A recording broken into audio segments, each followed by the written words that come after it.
Muy buenas noches, bienvenidos a 4 a la N. Soy Gonzalo Prialé.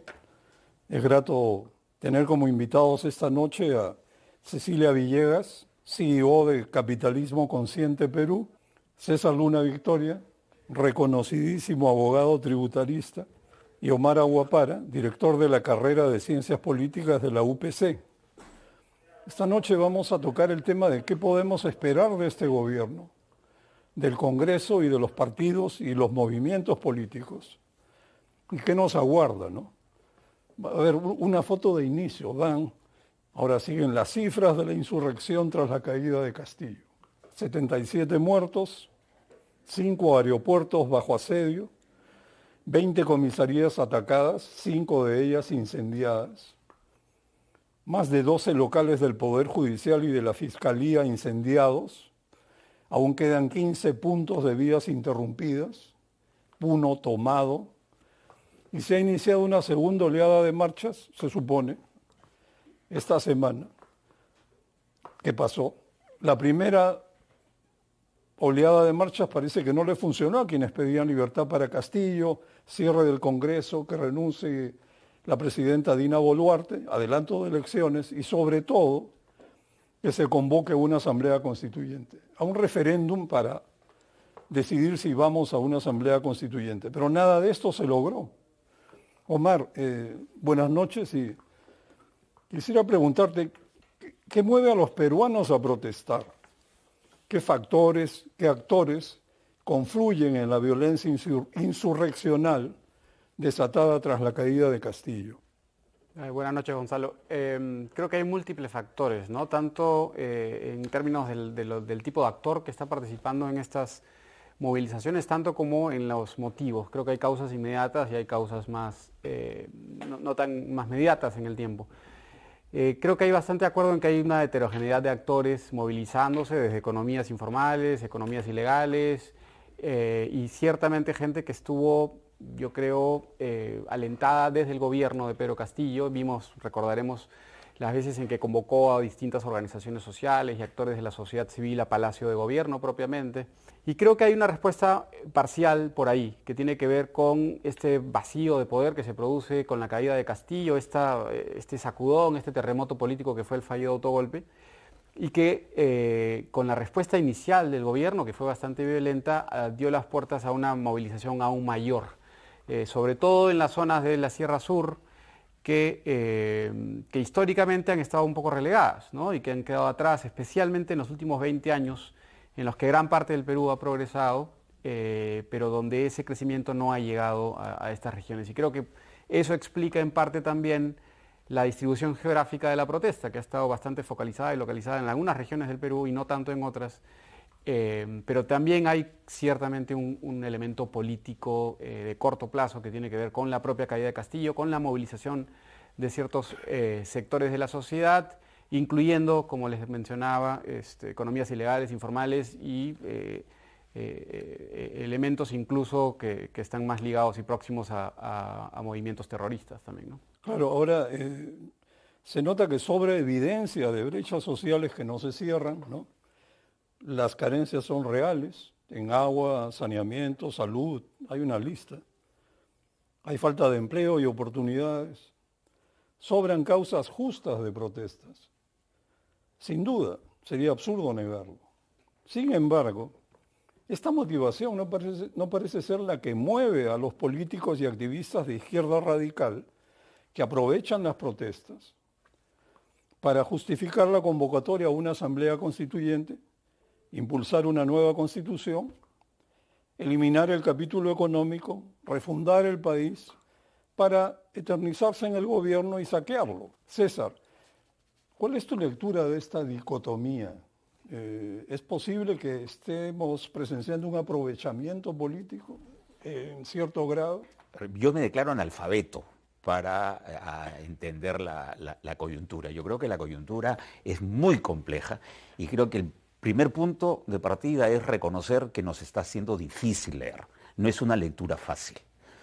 Entonces, la siguiente pregunta que me haría es, oye, no cómo salimos de aquí, sino cómo llegamos aquí. ¿no? Entonces, claro, tenemos un horizonte cercano, dice, bueno, ya, el golpe de Estado de Castillo, sí, yo creo que en el cortísimo plazo el golpe de Estado gatilló la protesta. Pero creo que tendríamos que irnos poco más allá, y creo que lo has planteado tú con el tema de las desigualdades, ¿ya? Pero no son desigualdades económicas, que las hay, ¿no? Yo creo que en las protestas tú no ves pues aumento de sueldos, beneficios, subsidios. O sea, el tema económico, el tema de la reivindicación social, que era el lenguaje común de todas las protestas que hemos solido ver, no está ahora, ¿no? Lo segundo es qué cosa protestan, tú las has mencionado, ¿no? Es que renuncie Dina, adelanto de elecciones, que se vaya el Congreso, Asamblea Constituyente. Yo diría, todos esos elementos, ¿cómo leemos esos documentos, esos elementos? Y yo creía que lo que está detrás, el común denominador, es, oye, yo no estoy en el poder, ¿no? Porque hay pedidos absurdos, ¿no? Dina es una ineficiente, ¿no? Y el Congreso es ineficiente, que renuncie Dina para que el ineficiente Congreso gobierne durante un año. O sea, el caos ahí es mayor. Yo creo que lo que hay allí es, hay un reclamo político, ¿no? Y hay que leer ese reclamo. Yo creo que el reclamo político, para verlo en una mediana duración, yo me iría a principios de siglo, ¿no? A principios de siglo, gran parte del país se unió contra la corrupción de Fujimori, ¿no? Vino Paniagua, que es un alter ego de la moralidad, de la democracia, y se inició una promesa democrática, ¿no? Vamos a refundar el país. Coincidió con el crecimiento económico, pero fue una promesa política, ¿no? Y esa promesa política se concretó en un programa constitucional fallido, la regionalización. Que además la regionalización sirvió para que la corrupción se incrementara. Y todos los presidentes han tenido denuncias de corrupción, toditos, de este siglo, ¿no? Entonces, ¿qué cosa ha ocurrido? Que la gente al final se sintió estafada en esa promesa política. Y esa estafa política tuvo, yo diría, su punto clímax cuando el Estado fue incapaz de atender el tema de la pandemia, ¿no? El Perú tuvo el mayor ratio de muertos en el mundo. Entonces, cuando la gente, cuando mis padres, mis hermanos, se me mueren porque no tengo un balón de oxígeno y el Estado no es capaz, ahí es cuando el tema estalla. Yo creo que el tema el golpe de Castillo fue la gota que rebalsó el vaso, pero el vaso se llenó en estos 22 años de fracaso político y de corrupción. Claro, claro, siempre el vaso se llega a derramar o hay un gatillo, ¿no? Pero también hay actores y, por otra parte, se presenta como solución a los problemas nacionales, como los que has relatado, esto que defines bien como una especie de estafa política, el cuento del progreso que no aparece. Pero, por otro lado, la oferta de una asamblea constituyente como si fuera la pomada milagrosa, el cúralo todo. Cecilia, ¿acaso la fractura social, las necesidades básicas insatisfechas, se resolverían con una nueva constitución refundacional?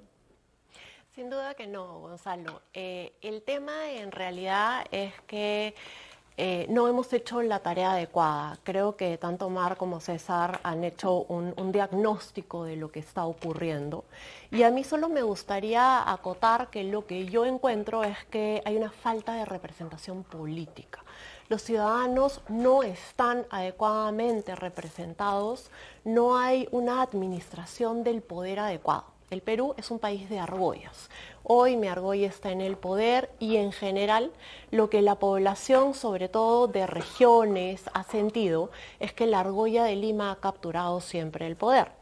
Cuando llega Pedro Castillo, llega con el sombrero puesto y la historia del campesino rural de provincias que venía a hacer un cambio porque él entendía la pobreza y representaba a esta población que no se siente incluida en el desarrollo del país y en el crecimiento económico. Y lo que ocurre es que cuando Castillo cae con un discurso adecuado. No me han dejado gobernar. estos 17 meses en el poder no me han dejado gobernar. Los grandes empresarios, la élite limeña no me ha permitido gobernar para el pueblo. Y entonces los partidos de izquierda, estas organizaciones ilegales, estas distintas organizaciones de la sociedad civil, antisistema si quieres, y que tienen una agenda de nueva constitución de hace mucho tiempo, utilizan esto y utilizan esta dicotomía amigo-enemigo, ¿no? O estás con el empresario o estás con el pueblo, no puedes estar con los dos. Y lo que ha ocurrido es que nosotros no hemos hecho la tarea de explicarle a la gente de dónde veníamos y a dónde hemos llegado. Porque lo cierto es que el Perú logró reducir la pobreza en cifras realmente impresionantes. Y sí es cierto que se ha logrado satisfacer ciertas necesidades. Hay mucho mayor acceso a agua y saneamiento, a educación, a pistas, a caminos, a carreteras, de lo que había en los años 90 o si quieres hasta en los años 2000. Y el desarrollo no se logra de un día para otro. Es cierto que hay una necesidad insatisfecha enorme, es cierto que no se ha hecho la tarea, pero el Perú ha dejado de ser un país pobre, el Perú es un país de ingreso medio alto. Y parte de lo que comentaba César con el tema de la regionalización o la descentralización es que el Estado peruano descentralizó presupuestos y descentralizó funciones a gobiernos que no tenían la capacidad para ejecutar esos presupuestos. De hecho, sabemos que lo que se refiere a temas de salud, atención primaria, o que se refiere a temas de colegio, los presupuestos están en los gobiernos regionales, no en el Ministerio de Educación en Lima. Y sin embargo, los ciudadanos de regiones no tienen esa información. No hemos hecho la tarea de inculcar ciudadanía a los peruanos. Los peruanos no sabemos ser ciudadanos, no sabemos exigirle rendición de cuentas a las autoridades. Y de eso se cuelga este grupo que cree que la Asamblea Constituyente no va a ser la solución a los problemas, es la solución a sus problemas, porque ciertamente van a acceder a puestos públicos. Su mayor intención con la Asamblea Constituyente es cambiar el modelo económico, todos lo sabemos. ¿Por qué? Porque quieren que el Estado vuelva a ser empresario.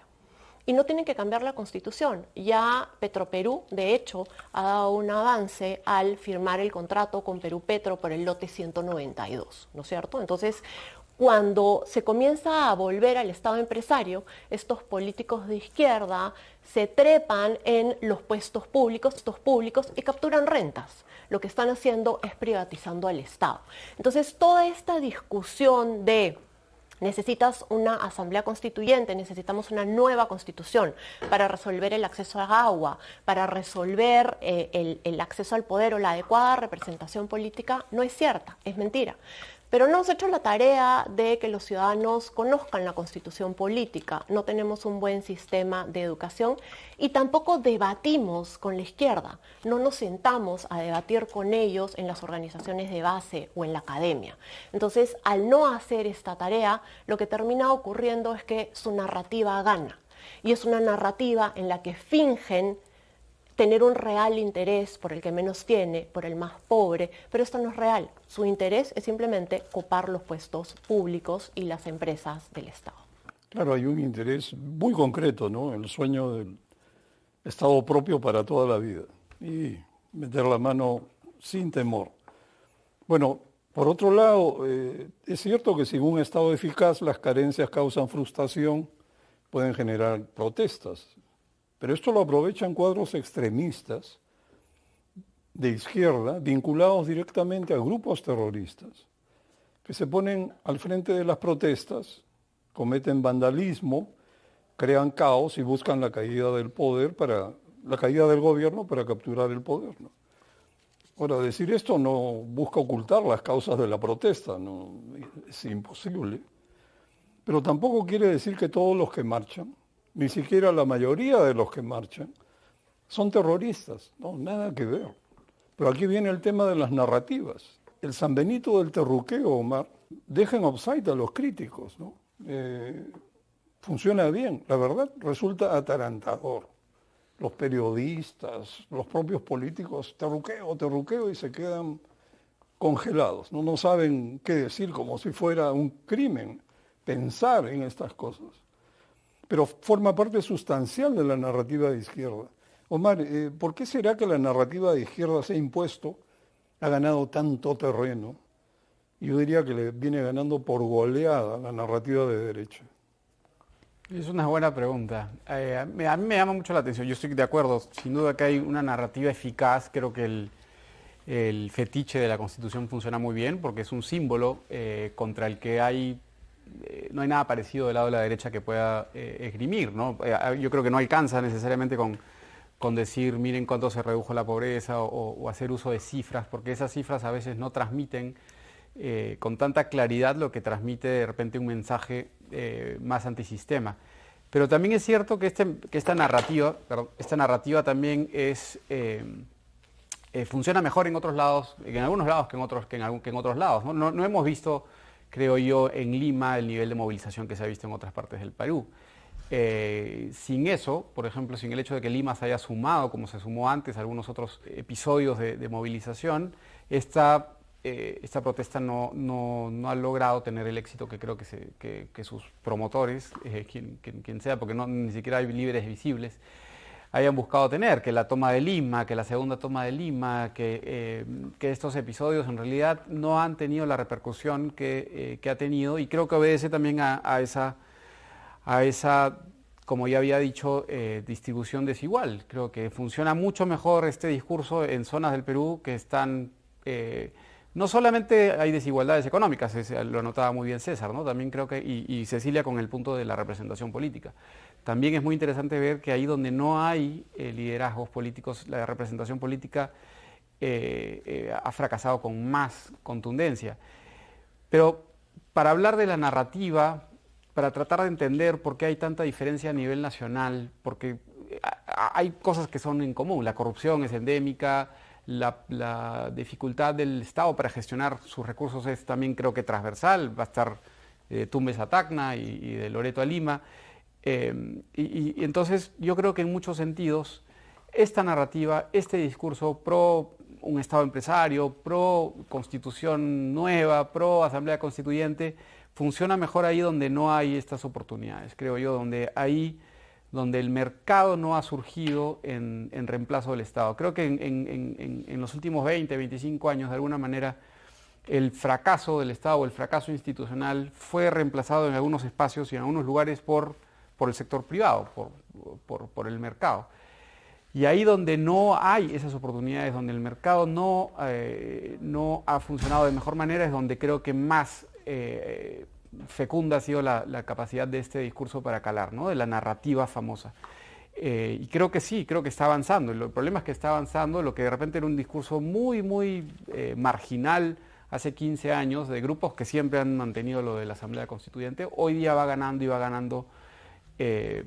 ganando presencia. Y creo que eso es algo que, bueno, estoy de acuerdo con Cecilia, ¿no? Hay una tarea ahí que no se ha hecho. Creo que nos dormimos un poco en los laureles, en los progresos tangibles que habían, pero que claramente dejaron el espacio también para el surgimiento de un discurso y una narrativa que busca contestar esa realidad. Claro, yo creo, antes de ir a la pausa, que también aquí contribuye a esta situación el que la narrativa de izquierda va a lo micro, ¿no? Miseria, deficiencias, necesidades básicas insatisfechas, gente que no tiene agua, todo eso es cierto. Y la narrativa de derecha contesta con cifras macro, como el gasto en salud se ha multiplicado por 7, o se han promovido préstamos para vivienda y dan unos números grandazos. Eso no funciona, eso está bien para que un ministro de Economía explique sus planes y elabore su programa, porque naturalmente tiene que basarse en cifras macro, porque no puede uno diseñar un programa económico identificando ganadores. Más bien hay que dejar eso de lado. Vamos a los promedios, vamos a lo macro, pero no sirve para el combate ideológico, para la lucha política. Y ese es el problema, creo. 51% de los peruanos creen que a Castillo lo sacaron del poder por una maniobra del Congreso, injustamente. O sea, han visto la tele, conocen la realidad y sin embargo la ven diferente. Creo que ahí hay una gran tarea por hacer. Vamos a una pausa y regresamos.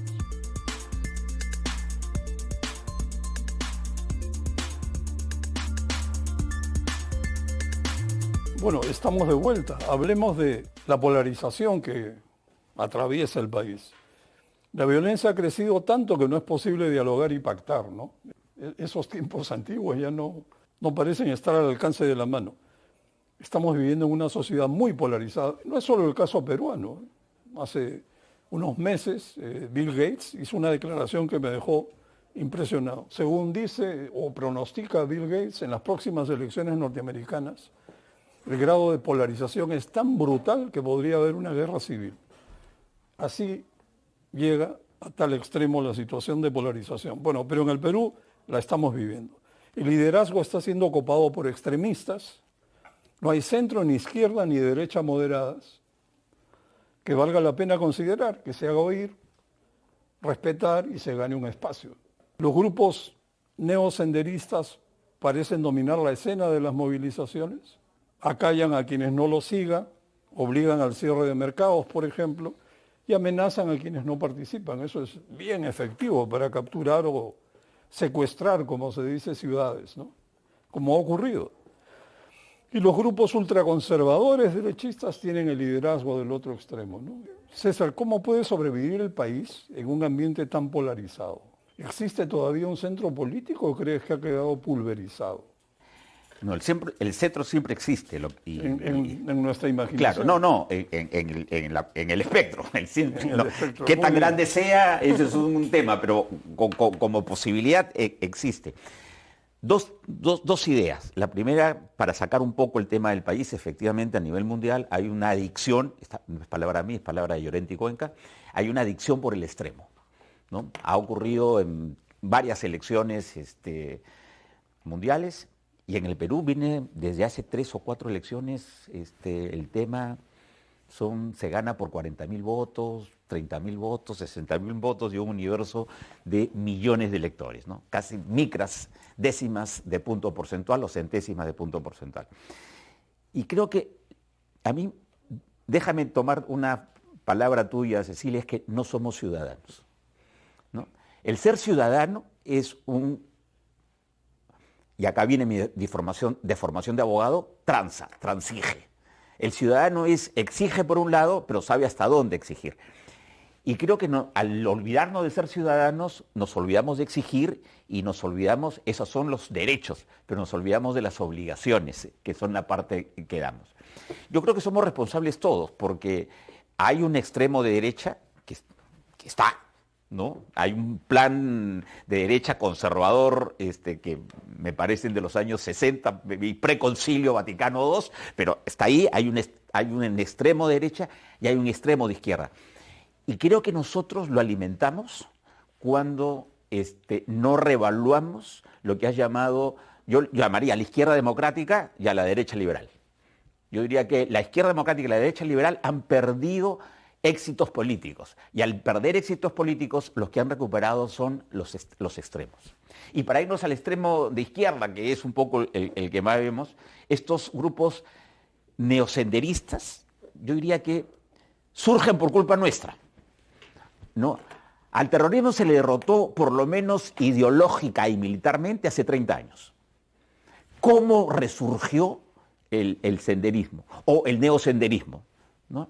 Y yo creo que surge, ¿cuál es, en mi lectura, cuál es la primera organización neosenderista que prospera? El Movadef. ¿Qué cosa es el Movadef? Es la asistencia social, ¿no? Es la asistencia social de ¿quiénes lo formaron? ¿No? Las viudas, las parejas que tenían a sus esposos o a sus esposas en prisión, las tías que recogían a los huérfanos de sendero, huérfanos porque sus padres habían muerto o porque estaban presos, y esa asistencia social, ¿no? Porque el Estado se olvidó de ellos, esa asistencia social fue surgiendo, y políticamente hoy día existe.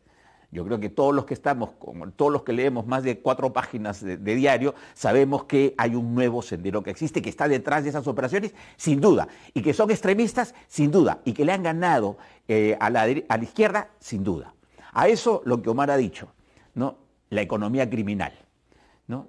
Entonces yo creo que estos dos sectores efectivamente están tras las protestas le ponen la cuota de violencia. Da pena decirlo, pero necesitamos muertos para que la protesta prospere. Es una frase cruda, ¿no? Horrible, pero está, ¿ya? Entonces, si nosotros seguimos siendo extremistas por el otro lado y no le damos a la izquierda democrática una victoria política y la derecha liberal no tiene otra victoria política, quienes se van a enfrentar en las siguientes elecciones van a ser los extremos. Y en esos extremos tenemos dictaduras de derecha y tenemos terrorismo de izquierda, y los hemos vivido y nadie quiere vivir, y en esos extremos el país no funciona. Entonces yo creo que aquí viene un poco mi estado de abogado. Yo como abogado, perdónenme de salir de la política, pero como abogado yo escojo mi adversario. O sea, yo tengo que litigar contra una compañía, voy a negociar contra una compañía. ¿Con quién negocio? ¿Con el gerente o con la gerente del otro lado? Prefiero con la gerente del otro lado, y no voy por género, no, sino decir, oye, me entiendo mejor que con este. Y empiezo a danzar, empiezo a generar un baile para que en la negociación tengo que darle concesiones a la parte que quiero que tenga poder al otro lado para negociar. Yo creo que nuestra solución está en que la izquierda democrática, que hoy día no pinta, tenga éxitos políticos, y que la derecha liberal, que tampoco pinta, tenga éxitos políticos. Claro, pero yo agregaría algo que además valida lo que has comentado, César.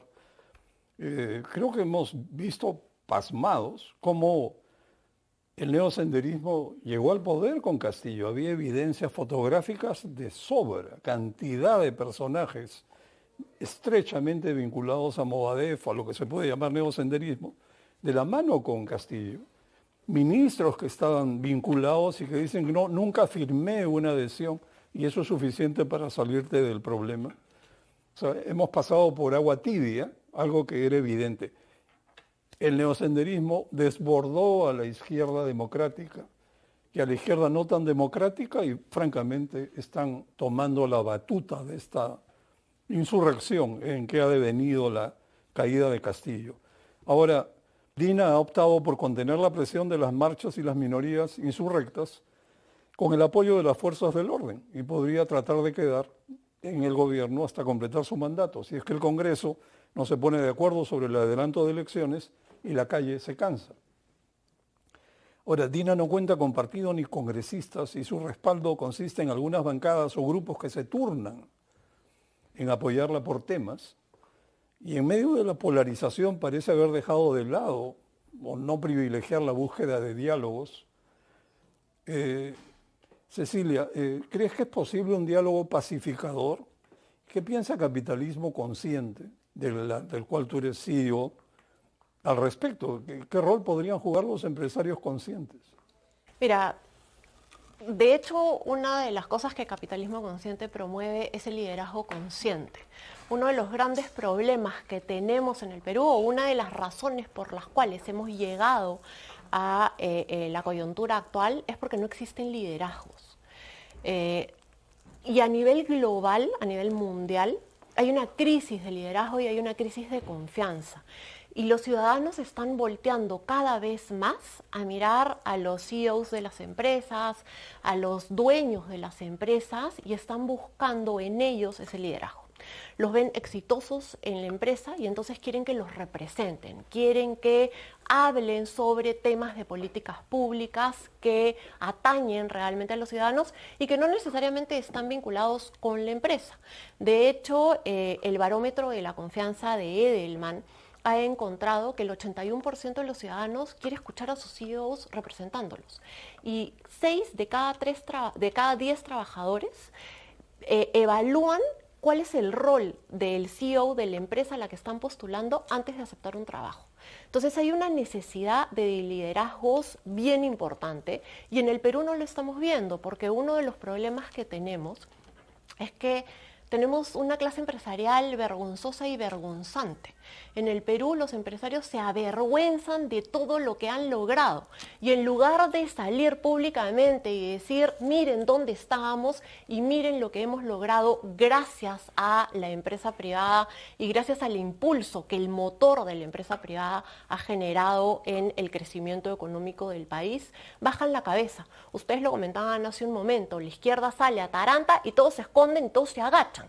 Entonces, en este país de desconcertadas gentes, somos muchos, pero no somos machos. Entonces, no nos enfrentamos a esta izquierda que constantemente nos impone su agenda y no nos atrevemos a contestarles. Y ahí yo me atrevo a decir que hay dos razones. Uno, porque le huimos al enfrentamiento, huimos a la defensa de nuestras ideas, de nuestros valores, y también porque, la verdad tiene que ser dicha, hay muchas empresas que son mercantilistas y hay muchas empresas que prefieren navegar debajo del radar, porque si navego debajo del radar y nadie me ve, entonces nadie puede ver lo que he hecho y nadie me puede sacar al fresco, ¿no es cierto? Esas son algunas de las cosas que vemos y que resaltamos constantemente, pero también resaltamos que hay varias empresas, hay muchas empresas que están teniendo líderes conscientes y que están teniendo roles importantísimos y que ellos tienen que salir y tienen que levantar la voz. Pero más allá de eso, déjenme regresar a un punto que han tocado ustedes dos. Ustedes dos han hablado, César y Gonzalo, de la izquierda democrática y de la derecha liberal. Y yo les quiero devolver la pregunta, ¿qué izquierda democrática hay en el Perú? Eso es una falacia. En el Perú no existe izquierda democrática. Cuando Pedro Castillo sale elegido y con todas las acusaciones de corrupción que había, toda la izquierda se trepó al coche de Pedro Castillo porque todos querían cuotas de poder, ministerios, presupuesto para regiones, ¿no es cierto? Todos se treparon, todos se dividieron el poder. Y en el caso de la derecha liberal, ¿dónde está la derecha liberal? Acá no hay derecha liberal, acá hay una derecha conservadora y además una derecha egoísta y vergonzosa también, porque resulta que nadie quiere ser de derecha, ahora todos quieren ser de centro, ¿no? Entonces, ¿dónde está realmente la derecha que tiene que salir a defender los principios de la libertad de mercado y salir a defender todo lo que hacen los empresarios, los buenos empresarios, los empresarios conscientes, como motores de la economía de este país? La verdad es que yo pensaba en esto cuando decía si el centro ha quedado pulverizado.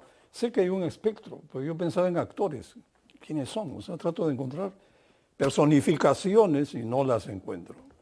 Y ahora que lo mencionas, Izquierda Democrática, bueno, no sé, yo creo que hace como 60 años se llamaba Izquierda Democrática Lapra. Pero después no veo quién puede jugar ese rol. Todos se acomodan, como bien dices.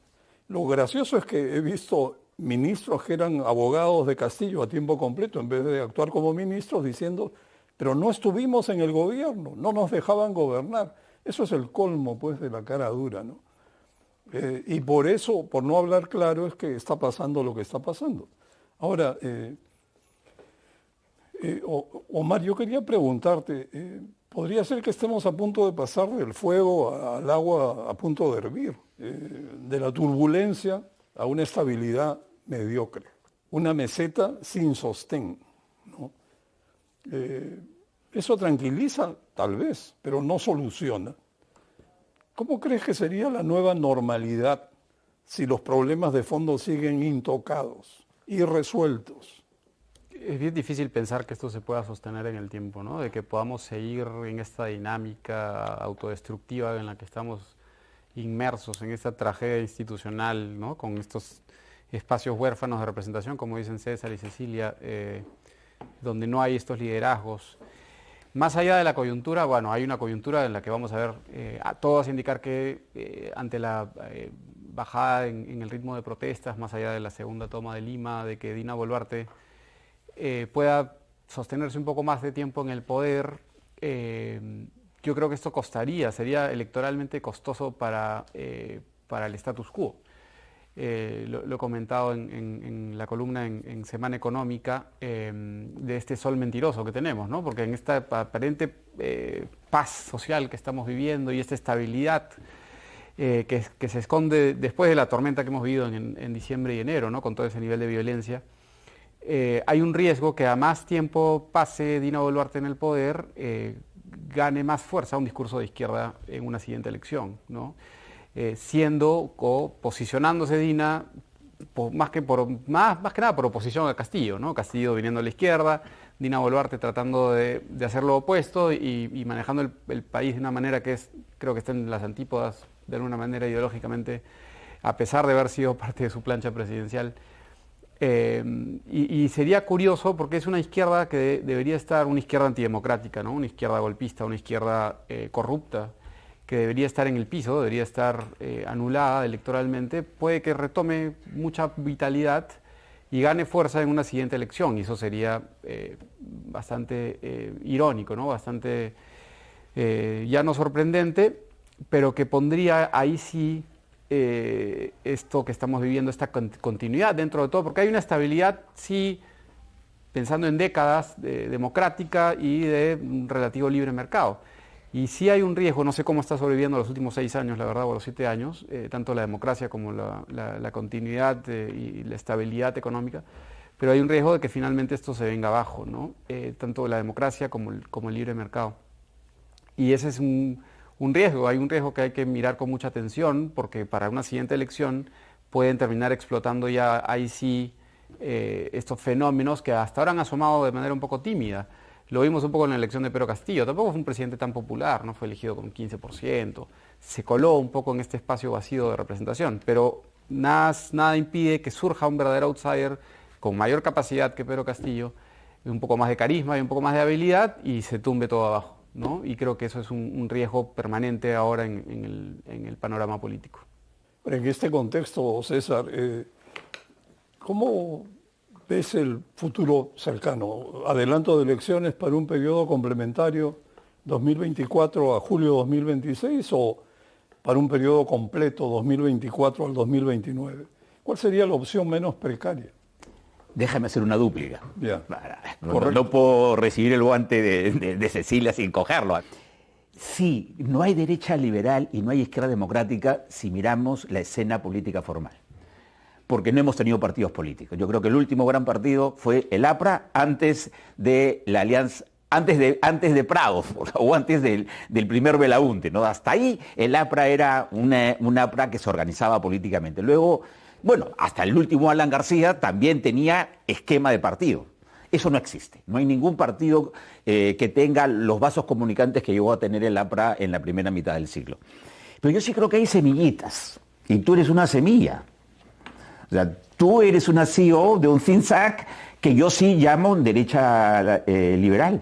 Y tú lo has reclamado en tu intervención. Entonces, mírate en el espejo, tú eres una de las primeras semillas de esta, claro, chiquitito, pero que crezca, ¿no? Y a nivel de Estado, yo creo que el BCR, por ejemplo, es de derecha liberal, ¿no? Y maneja muy bien. Entonces tenemos ahí un think tank y una parte del Estado que son derecha liberal. Y a nivel de izquierda democrática, bueno, no vamos a ir pues, juntos por el Perú y país, ni contigo Perú, eso no va. Pero, a ver, otro think tank, el Instituto de Estudios Peruanos, ¿no? Yo creo que, ¿puedo llamarlo izquierda democrática? Yo diría que sí, porque toda la lectura que hay, toda la ideología que hay detrás de los estudios que hacen, que son investigaciones serias y probablemente gran parte de la investigación que hay en el Perú se hace allí, yo diría que es una izquierda democrática, ¿no? Tu pregunta es, ¿qué viene? No sé lo que viene, ¿y qué? ¿No? Pero no, ¿qué te parecería menos precario o más razonable? A ver, primero, yo creo que nos vamos hasta el 2026 con este gobierno. Yo creo que se tendría que mover mucho. Los únicos que se han movido... ¿No crees que va a haber adelanto de elecciones? Bueno, no tengo evidencias, pero, a ver, ¿quiénes se han movido en el espectro político? Keiko y Fuerza Popular y el Partido Morado, ¿no? El Partido Morado no tiene el peso político suficiente y Keiko lo tiene, pero no tiene el número de votos. Entonces yo creo que hay muchos incentivos al costado y muchas excusas para el tema, y muchos temores y claro, mucha plata, ya lo que quieras. Yo no veo, se tendría que ocurrir algo. ¿Qué cosa quiero yo? Yo quiero escoger a mi adversario, ¿no? A ver, yo no creo que la gente pida una asamblea constituyente pensando en... Ni siquiera sabe que es una asamblea constituyente. Y probablemente ni siquiera leyó la Constitución y ni siquiera sabe si la Constitución es eficaz para que su pueblo tenga energía eléctrica, ¿ya? Pero yo creo que tenemos que saber leer qué cosa quiere. Porque si la mayoría de la población dice que Pedro Castillo se le quitó el poder y se ha puesto a Dina como una usurpadora, y eso lo piensa gran parte de la población y un 70% del Perú rural, decir, oye, o están locos o tienen una lectura o ellos están viendo algo que yo no veo. Entonces yo prefiero una honestidad de decir, ya, oye, a ver, académicamente, políticamente, científicamente, error de que Castillo le quitaron el poder. Pero oye, pero la gente siente. Entonces hay que saber leer eso. Entonces yo me hago esta pregunta. ¿Qué cosa es lo que la gente te pide con una asamblea constituyente si lo está pidiendo para algo que no es lo que está queriendo? ¿No? Para responder, porque el tiempo es corto, yo creo que se nos viene un escenario de asamblea constituyente, ¿no? O sea, un discurso de asamblea constituyente, ¿no?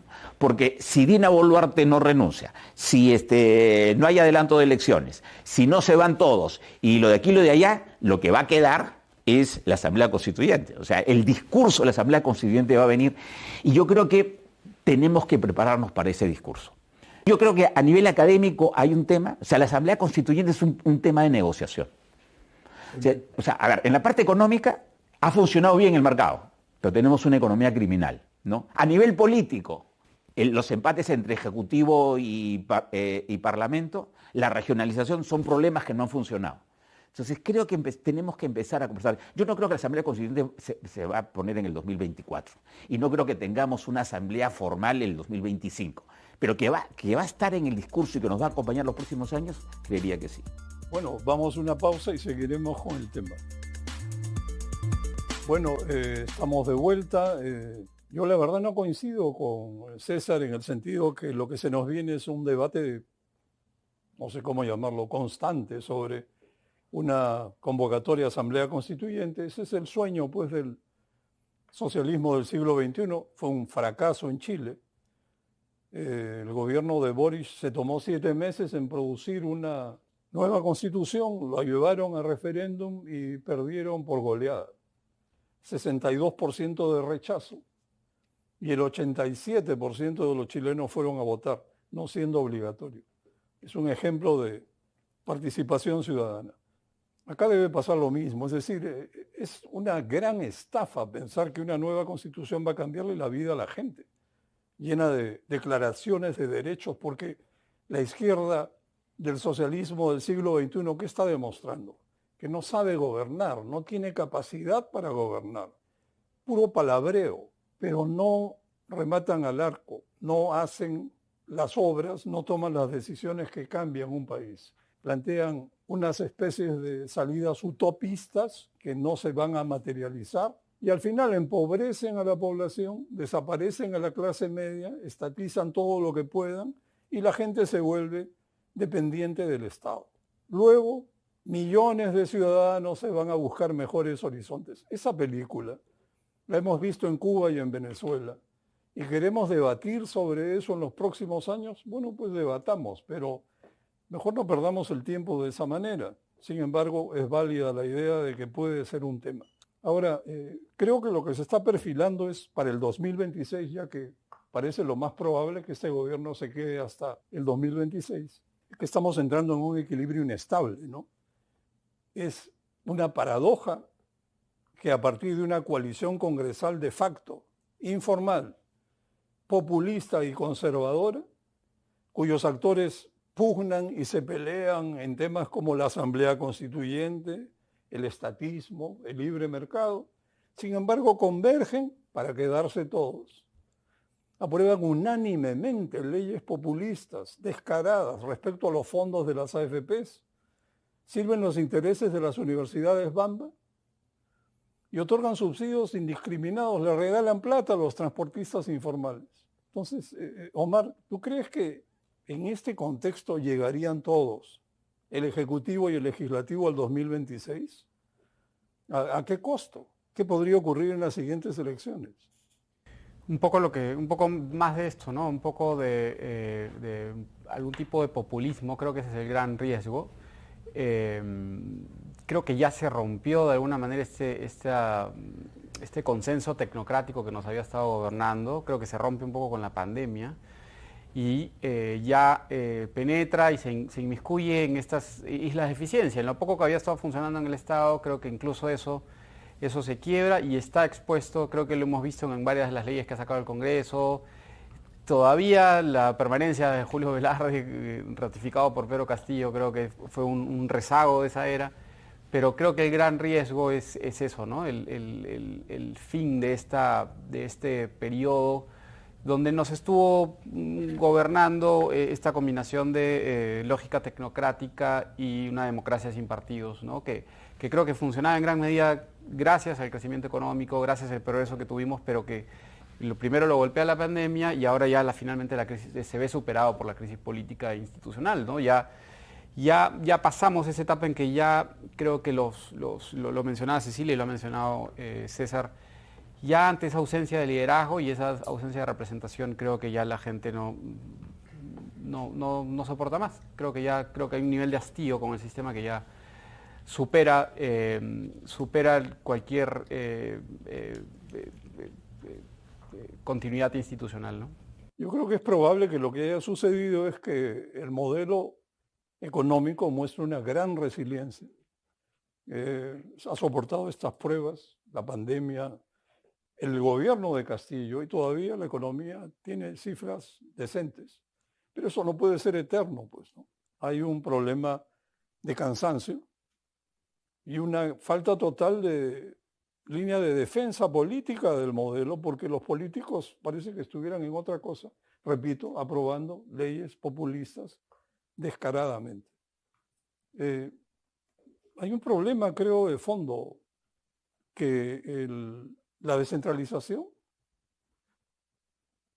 creo que borró del mapa los partidos políticos nacionales. Antes, los partidos políticos nacionales eran fuertes, estaban en todo el país, porque la única forma de tener un pedazo de la torta presupuestal era que las mejores familias de los departamentos ponían a sus hijos, probablemente uno en el APRA, otro en Acción Popular, y venían al Congreso y conseguían sus pedazos de torta, si quisiera ser cruel, diría sus migajas. Y eso se ha acabado. Ahora te hacen delivery a las regiones y a los gobiernos locales de las regiones, les mandan el dinero, se lo transfieren para obras que jamás logran hacer. La plata se desaparece y es muy común que los alcaldes salgan enriquecidos. Y esto es, a nivel de gobiernos regionales, pues se repite. Cantidad de presidentes, de gobernadores que están en juicios, denunciados, presos o lo que sea. La mayoría, ni siquiera unos cuantos. Entonces, y el otro tema que coadyuva en el mismo sentido, y ambos son económicos, es el financiamiento político, ¿no? Cecilia, ¿tú cómo ves esto, ya que tienes una visión crítica de la política y los jugadores? Nosotros en el Perú tenemos un problema gravísimo de regulación. Esta regulación hace que el capitalismo sea un club privado al que solo acceden unos cuantos, y esto es de Soto, ¿no? Y esto lo que termina siendo es que hay un gran segmento de informales. Este segmento de informales no está representado por partidos políticos y por lo tanto logran capturar a estos personajes, se infiltran en partidos o en movimientos y acceden al poder. Entonces lo que hemos hecho es informalizar la política. Es la captura del Congreso y las instituciones políticas por estos intereses informales e ilegales, ¿no? Nos podemos acordar del Comepollo, la Robacable, el Comeoro, ¿no es cierto? Todos estos personajes, o lo que sucede con las universidades Bamba. Hay personajes que llegan al poder a defender intereses. Como no hay una adecuada rendición de cuentas, no hay ciudadanos que le exigen a sus congresistas: yo te llevé al poder para que apruebes estos proyectos de leyes, para que representes estas instituciones. Entonces no hay una comunicación. Y cada cierto tiempo es la constante: este Congreso es peor que el anterior. Pero lo que termina sucediendo es otra vez, y un poco como comenzábamos el programa, no hay una adecuada representación política de los ciudadanos. Lo que se quiere con la nueva constituyente, o con la constituyente y la nueva constitución y la modificación del capítulo económico, es la privatización del Estado, es la captura de rentas del Estado por parte de la izquierda. ¿Van a ellos lograr efectivamente acabar con la pobreza? Ya la Constitución habla del derecho al agua, del derecho de propiedad, de un montón de derechos, pero lo cierto es que el desarrollo no se impone por decreto, ¿no? Yo no puedo sacar una ley que diga todos los peruanos van a ser millonarios y de pronto se aprueba la ley y todos los peruanos son millonarios. Esa es una de las grandes falacias de la izquierda. Y otra vez lo que ocurre, no enfrentamos a la izquierda en campo, en las organizaciones de base, en las universidades. La academia es un sector que ha estado bastante ausente del debate de lo que ha ocurrido en los últimos años. Necesitamos tener una visión a largo plazo del país e invertir en esa visión. El Perú es un país de emprendedores. A diferencia de lo que ocurre en otros países, nuestra masa crítica es de derecha, quieren que los dejen trabajar. La izquierda no debería tener un caldo de cultivo o no debería tener una masa crítica, y la tiene por la ausencia de la derecha, porque nadie se atreve a decir yo soy de derecha, yo creo en la libertad de empresa, yo quiero sacar adelante ese país. Yo creo que esa es una de las cosas que tenemos que hacer. Nosotros necesitamos un país donde todos los peruanos tengan igualdad de oportunidades y no haya esta brecha que existe entre un chico que nació en San Isidro, que fue al Markham y a una universidad privada en los Estados Unidos, y otro peruano que nació en Juli, en el departamento de Puno, y que tuvo acceso a una pésima educación. Eso no es de izquierda. Y yo sí puedo decir muy claramente que yo soy liberal y soy de derecha. Y yo creo en la igualdad de oportunidades. Bueno, vamos a terminar y quisiera pedirles a cada uno de ustedes que en un minuto traten de resumir su impresión de lo que hemos conversado. César. A ver, Chile es un ejemplo de lo que fue un lenguaje constitucional y no necesariamente una modificación de la Constitución. En el futuro, cuando yo decía vamos a tener un escenario de lenguaje constitucional, es porque el tema se me viene y prefiero estar preparado. Creo que Cecilia nos ha advertido de cómo se preparó la derecha en Chile. Nosotros no estamos haciendo eso. Entonces, si llega, pero a eso estamos los abogados, colocarnos en las hipótesis, si llega el tema constitucional, no estamos preparados.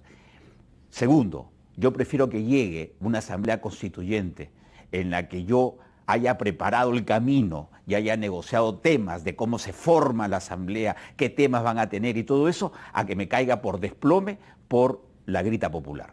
Yo prefiero una asamblea constituyente ordenada y no una impuesta por una protesta. Omar. De acuerdo con César, creo que viene un momento de definición importante. Creo que esta crisis no puede continuar, política, sobre todo, porque no es tan económica como hemos conversado. Una crisis social, hay serios problemas de representación y hay que estar dispuestos a debatir y a dialogar sobre ciertos puntos que sí es necesario reformar. Creo que hay cosas urgentes, no podemos seguir teniendo un país con 80% de informalidad, eso también es inviable. Y eso también está relacionado con el modelo en que queremos mantener en el Perú. Bueno, la informalidad no se resuelve tampoco por normativa. No. Por otra parte, creo que, como hizo Chile, su clase dirigente se rindió. Los disturbios quemaron cantidad de estaciones del metro, más de 50. Porque llevaban gasolina para quemarla, no era fuego autogenerado. Y se rindieron, dieron curso a la convocatoria de una asamblea constituyente. Miren el desastre en que están. Yo creo que claro que hay que hacer reformas políticas y también en el capítulo económico, ¿por qué no? Hay que eliminar privilegios, hay que nivelar la cancha, generar oportunidades, corregir la descentralización. Hay cosas que se necesita hacer, pero para eso no se requiere cambiar de constitución. No se resuelven las cosas con un bonito texto. Para eso pongamos el primer artículo. A partir de ahora, todos los peruanos serán felices. Resuelto el problema. Eso no funciona. Bueno, tenemos que despedirnos y les agradezco mucho a ustedes por su participación. Buenas noches.